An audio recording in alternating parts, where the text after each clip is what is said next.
जिस तरह से आप खुलासा कर रहे हैं कि कई ऐसे क्षेत्र में तो पूरी तरह से एसटी उत्तराखंड में कर दिए गए तो और फायदा वहाँ पर नहीं हुआ। क्या खुलासा है? मतलब ये है एक्चुअल 1965 में एक कमेटी बनी थी। लोकल लोकल समिति वो बनी थी। उसमें ये आया था कि जौनसार वगैरह का जो क्षेत्र है और जो उस समय यूपी था, यूपी में जो पहाड़ी क्षेत्र है, यहाँ पर केवल 5 जातियों को, जनजातियों को रिजर्वेशन कोटा मिला था। बॉक्सा हो गई, थार हो गई, और राजी होगी, और आपका जंसार होगी, और एक और है। इन इन सबको एक 5 जनजातियों को एक रिजर्व कोटा मिला था। इसके बाद इन्होंने एक ये राष्ट्रपति का जो गजट नोटिफिकेशन आया, नोटिफिकेशन 24 जून 1967 में, उसमें 5 जाति रही। फिर उसमें इन्होंने एक टाइपिंग एरर करके उसमें जौनसारी करके, जौनसारी में भी इन्होंने ब्राह्मण, राजपूत और खासा इनको छोड़ दिया। इसके अलावा इन्होंने कुछ और उसमें कास्ट जोड़ दी।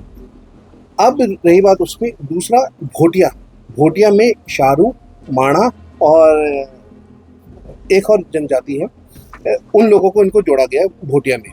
बाकी इसके अलावा भोटिया जनजाति के अलावा कोई और है ही नहीं इसमें। फिर इन्होंने कोई भी ये कहते हैं कि क्षेत्र घोषित है उत्तराखंड में, एसटी क्षेत्र कोई भी घोषित नहीं है आज तक। ये राज्यसभा, लोकसभा, हर जगह ये मैटर आया है और उन्होंने साफ कह दिया कि कोई भी वहाँ पर उत्तराखंड में एसटी क्षेत्र कोई भी घोषित नहीं है। तो ये आज तक एसटी क्षेत्र के नाम पे सब ये रिजर्वेशन का लाभ ले रहे थे, जबकि सब गैर कानूनी तरीके से चल रहे हैं। उत्तराखंड में कोई एसटी क्षेत्र नहीं है, ना जौनसार बाबर है, ना आपका पिथौरागढ़ का जो ऊपर का एरिया है, ना माणा वगैरह, कोई एसटी एरिया नहीं। तो आप क्या कार्रवाई करना चाहते हैं? ये अब आगे की इसकी कॉन्स्टिट्यूशन के इसमें के तहत अब आगे की लड़ाई लड़ी जाएगी। सुप्रीम कोर्ट है या हाई कोर्ट, देखते हैं इनमें से किसमें हम इसकी तैयारी करें, क्योंकि थोड़ा लीगल एडवाइस वगैरह लेके भी आगे तैयारी करेंगे, क्योंकि ये डॉक्यूमेंट्री प्रूफ है। ये इन्हीं का राष्ट्रपति का नोटिफिकेशन वगैरह है, उसी को लेकर अब हाई कोर्ट या सुप्रीम कोर्ट फाइल करेंगे। आपको क्या लगता है कौन